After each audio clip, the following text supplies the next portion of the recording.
Les Mille et une nuits, traduit par Antoine Galland, tome 1er. Nuit 14. Ma sœur, s'écria Dinarzade sur la fin de la 14e nuit, si vous ne dormez pas, je vous supplie en attendant le jour qui paraîtra bientôt de reprendre l'histoire du pêcheur.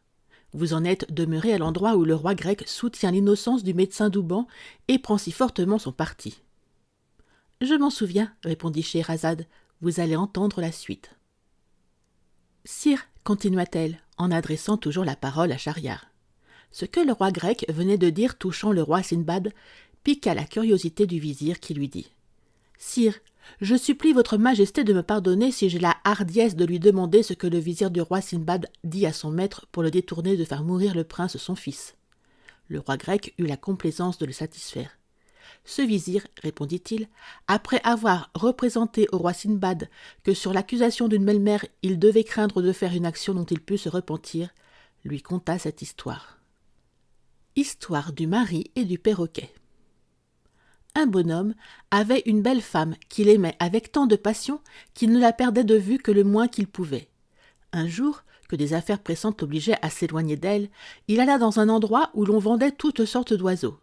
Il y acheta un perroquet qui non seulement parlait fort bien, mais qui avait même le don de rendre compte de tout ce qui avait été fait devant lui. Il l'apporta dans une cage au logis, pria sa femme de le mettre dans sa chambre et d'en prendre soin pendant le voyage qu'il allait faire. Après quoi, il partit.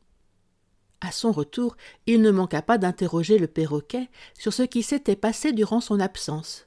Et là-dessus, l'oiseau lui apprit des choses qui lui donnèrent lieu de faire de grands reproches à sa femme. Elle crut que quelqu'une de ses esclaves l'avait trahie. Elles jurèrent toutes qu'elle lui avait été fidèle et convinrent qu'il fallait que ce fût le perroquet qui eût fait ces mauvais rapports. Prévenue de cette opinion, la femme chercha dans son esprit un moyen de détruire les soupçons de son mari et de se venger en même temps du perroquet. Elle le trouva. Son mari étant parti pour faire un voyage d'une journée, elle commanda à une esclave de tourner pendant la nuit, sous la cage de l'oiseau, un moulin à bras, à une autre de jeter de l'eau en forme de pluie par le haut de la cage, et à une troisième de prendre un miroir et de le tourner devant les yeux du perroquet, à droite et à gauche, à la clarté d'une chandelle. Les esclaves employèrent une grande partie de la nuit à faire ce que leur avait ordonné leur maîtresse, et elles s'en acquittèrent fort adroitement. Le lendemain, le mari étant de retour, fit encore des questions au perroquet sur ce qui s'était passé chez lui.